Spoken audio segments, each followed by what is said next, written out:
പാങ്ങിൽ നിന്ന് ദീപക് ധർമ്മടം നമ്മളോടൊപ്പം ചേരുന്നുണ്ട്. ദീപക്, ഒട്ടും തന്നെ ശുഭകരമായ അതല്ലെങ്കിൽ ഒട്ടും തന്നെ സന്തോഷകരമായ ഒരു പ്രഭാതത്തിലല്ല നമ്മളെല്ലാം ഉള്ളത്.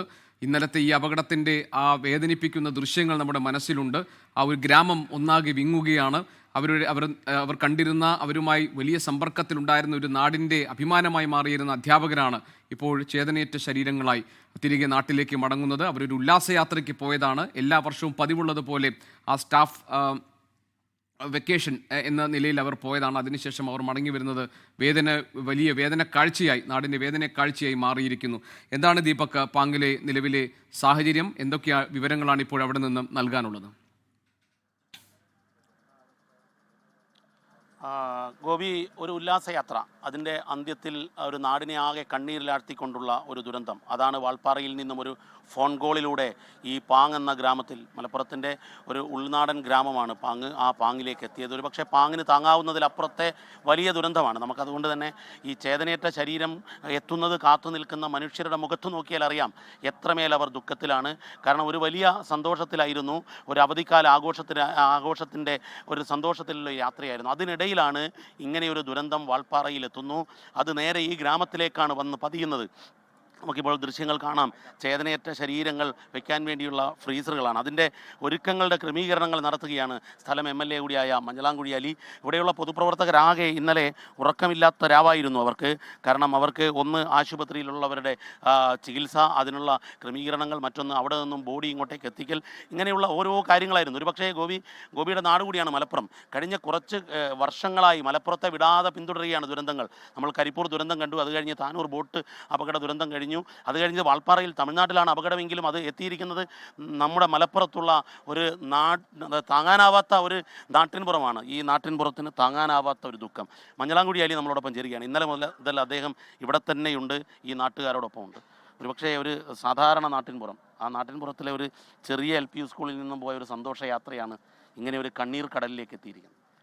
വളരെ ദുഃഖകരമാണ്. ആർക്കും അത് സഹിക്കാൻ കഴിയുന്നില്ല. അത്രയും വളരെ സങ്കടകരമായിട്ടുള്ളൊരു സ്ഥിതിയാണ്. വീടുകളിലൊക്കെ ഞങ്ങൾ പോയിരുന്നതിൽ അവിടെ ഒന്നും നമുക്ക് ചെല്ലാൻ പറ്റുന്നില്ല, കരച്ചിലും ബഹളവും എല്ലാം. ബോഡി പുറപ്പെട്ടിട്ടുണ്ട് ഒരു 8:45 ആകുമ്പോഴേക്കും ഇവിടെ എത്തും. പാലക്കാട് പിന്നിട്ടെന്നാണ് പറയുന്നത്. പാലക്കാട് കഴിഞ്ഞു 8:45 ആകുമ്പോഴേക്കും ഇവിടെ എത്തും. 1 മണിക്കൂർ നേരം ഞങ്ങൾ ക്രൗഡ് പ്രതീക്ഷിക്കുന്നുണ്ട് കാണാനുള്ള. അത് കഴിഞ്ഞതിന് ശേഷം അവരുടെ വീടുകളിലേക്ക് ബോഡി മാറ്റും. ബോഡി അവിടെയുള്ള കർമ്മങ്ങളൊക്കെ കഴിഞ്ഞതിന് ശേഷം അതായത് പള്ളിയിലേക്കോ ചർച്ചിലേക്കോ എവിടെക്കാണോ വിചാരിച്ച് കൊണ്ടുപോയിട്ട് അതിൽ അവർ സംസ്കരിക്കും. 1 മണിക്കൂറാണ് നമ്മൾ പൊതുദർശനത്തിന് വെക്കുന്നത്. അതായത് കൂടുതൽ ആൾക്കാരുണ്ടെങ്കിൽ സമയം നീട്ടി കൊടുക്കേണ്ടി വരും. അതല്ലാതെ ഇതില്ലല്ലോ. കാരണം അത് ആർക്കും താങ്ങാൻ പറ്റാത്ത അത്രയും സങ്കടകരമായിട്ടുള്ളൊരു സ്ഥിതിയാണ്. 9 ആൾക്കാർ ഒരുമിച്ചാണ് പോകുക എന്ന് പറയുമ്പോഴേ നമുക്കാർക്കും ആലോചിക്കാൻ പറ്റില്ല. ഈ വീടുകളിലേക്ക് നമ്മൾ കൂടുതൽ ജനത്തെ അയക്കുന്നില്ല അല്ലേ? മാധ്യമങ്ങളും അങ്ങോട്ട് പോകേണ്ടതില്ലെന്നാണ് പറഞ്ഞത്. അതിന് കാരണം അത് അവിടെ ഭയങ്കരമായിട്ട് എല്ലാ സങ്കടത്തിലും പാനിക്കാവും. അതിൻ്റെ അടിസ്ഥാനത്തിൽ അങ്ങോട്ട് പോകേണ്ടതെന്ന് തൽക്കാലം തീരുമാനിച്ചില്ല. അതാണ് അതുകൊണ്ട് ഇവിടെ തന്നെ എല്ലാവരുടെയും ഒരുമിച്ച് വെച്ചിട്ടുള്ളത്. അതിന് ശേഷം പിന്നെ നോക്കാം ബാക്കിയുള്ള. ഈ ദുഃഖമുഖത്ത് നിന്നും ഒരു നാടിന് താങ്ങാൻ പറ്റാത്തൊരു ദുഃഖമാണ്. ഇനി ഈ കുടുംബത്തെ ചേർത്ത് പിടിക്കൽ, അതുപോലെ തന്നെ മറ്റുള്ളവരുടെ ചികിത്സ. ഇപ്പം 3 പേരുടെ നില ഇപ്പോഴും സ്റ്റേബിളാണെന്ന് പറയാറായിട്ടില്ല. അതിൽ കുട്ടിയുടെ കാര്യം മാത്രമാണ് കുറച്ചെങ്കിലും സ്റ്റേബിളായിട്ടുള്ളത്. അതിലെന്താണ് ഈ നാട് ചെയ്യാൻ പോകുന്നത് ജനപ്രതിനിധികൾ? പിന്നെ പ്രശ്നമില്ല, അതിനുള്ള ചികിത്സയ്ക്കുള്ള സൗകര്യങ്ങളൊക്കെ അവിടെ ചെയ്തിട്ടുണ്ട്. അതിൻ്റെ മറ്റുള്ള ഇൻഷുറൻസും കാര്യങ്ങളൊക്കെ പിന്നെ വരുമായിരിക്കും. പക്ഷേ അതിനുള്ള സാമ്പത്തികമൊന്നും ഇപ്പോൾ വലിയ പ്രശ്നമില്ലാതെ തന്നെ ഞങ്ങളത് കൈകാര്യം ചെയ്യുന്നുണ്ട്. അതൊന്നും ഒരു വലിയ പ്രശ്നമല്ല. പക്ഷേ അവരുടെ ലൈഫ് തിരിച്ചു കിട്ടുക എന്ന് ഞങ്ങളെ സംബന്ധിച്ചിടത്തോളം ഏറ്റവും പ്രധാനം. ഒരു കുടുംബമാകപ്പാടെ ഇപ്പം മാഷും ഭാര്യയും ഒക്കെ പോയിട്ടുണ്ട്. ഭാര്യ, പിന്നെ ഒരു സ്ത്രീയും അവരുടെ മകൻ രക്ഷപ്പെട്ടു, സ്ത്രീ മരിച്ചുപോയി. അങ്ങനെയുള്ള കുറേ സങ്കടങ്ങളുണ്ട്, കുറേ ദുഃഖങ്ങളുണ്ട്. കഴിഞ്ഞ കുറച്ച് നാളായിട്ട് മലപ്പുറത്ത് താനൂർ ദുരന്തം നമ്മൾ കണ്ടു, കരിപ്പൂർ ദുരന്തം കണ്ടു. ഇങ്ങനെ വിടാതെ നമ്മളെ ദുരന്തം പിന്തുടരുന്ന ഒരു വർഷങ്ങളാണ് കണ്ടത്. അല്ലാതെ സങ്കടകരമാണ്. അപ്പം തുടക്കം പെരിന്തൽമണ്ണയിൽ വെച്ചിട്ടാണ്. അവിടെ ഒരു ബസ് ഒരു ഗ്രാമത്തിലുള്ള 10-11 ആൾക്കാരാണ് മരിച്ചു പോയത്. ചെറിയ കുട്ടികൾ, പെൺകുട്ടികൾ കൂടുതലും. ദുഃഖകരമായിട്ടുള്ളൊരു സ്ഥിതിയായിരുന്നു. അതേ രീതിയിൽ തന്നെയാണ് ഇത്. അത് സ്റ്റുഡൻസ് ആയിരുന്നു, ഇത് ടീച്ചർമാരുടെ നല്ല വ്യത്യാസം. ഈ വിദ്യാലയത്തിലെ ഒരു ഭൂരിപക്ഷം ആൾക്കാരാണ് പോയിരിക്കുന്നത്. ഒരു സാധാരണ ചെറിയ നാട്ടിൻപുറത്തെ LP സ്കൂൾ. മറ്റുള്ളവരൊക്കെ മരിച്ചു എന്നതാണ് ദുഃഖകരമായിട്ടുള്ള സ്ഥിതി. ഒരു ടീച്ചർ ഒഴികെ ബാക്കിയുള്ളവരൊക്കെ മരിച്ചു.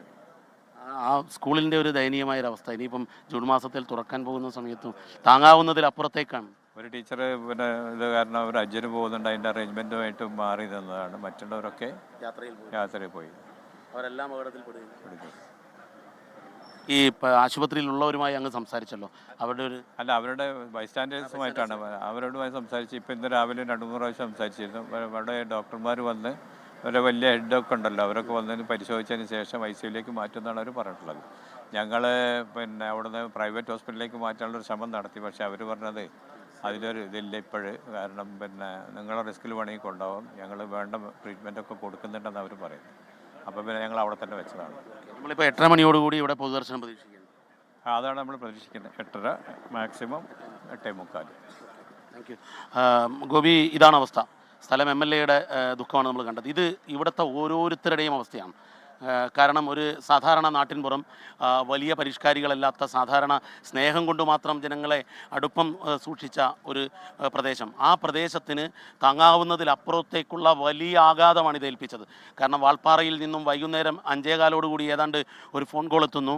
ആ ഫോൺ കോളിൽ നാടാകെ നടുങ്ങിപ്പോകുന്നൊരു ദുരന്തം. ആദ്യം തന്നെ ഈ അപകടത്തിൽ പെട്ടു എന്നുള്ള വിവരം മാത്രമാണ് വന്നത്. പിന്നീടാണ് ഇത്രയും മരണസംഖ്യ ഉണ്ടെന്നുള്ള വിവരം എത്തുന്നത്. ഒരുപക്ഷെ നമ്മൾ ഈ വിധിയെ നമുക്ക് തടുക്കാനാകില്ല എന്നൊക്കെ പറഞ്ഞ് ആശ്വസിക്കാമെങ്കിൽ പോലും ഇത്രയും ഒരു ദുഃഖം ഒരു ഒറ്റയടിക്ക് ഒരു സന്ധ്യയിൽ ഇവിടേക്ക് എത്തുന്ന, ഒരു സായാഹ്നത്തിൽ എത്തുന്നത് വലിയ ദുഃഖകരമാണ്. ഇവിടെ തന്നെയാണോ വീട്? അവിടെ അടുത്താണ് വീട്. ഇവരെ അറിയുന്ന അവിടെ പോയിരുന്നു. ഇന്നലെ ഈ അപകടം കേട്ട ഉടനെ തന്നെ അവിടെ ഓടിയെത്തി ഞങ്ങളെല്ലാവരും കൂടെ. ഞങ്ങൾ കാണുമ്പോൾ മനസ്സിന് വല്ലാത്തൊരു വേദന. വീടിൻ്റെ അടുത്താണോ?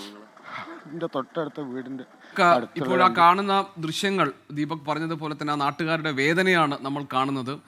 ദീപക്, ഞാൻ ദീപക്കിലേക്ക് വരാം.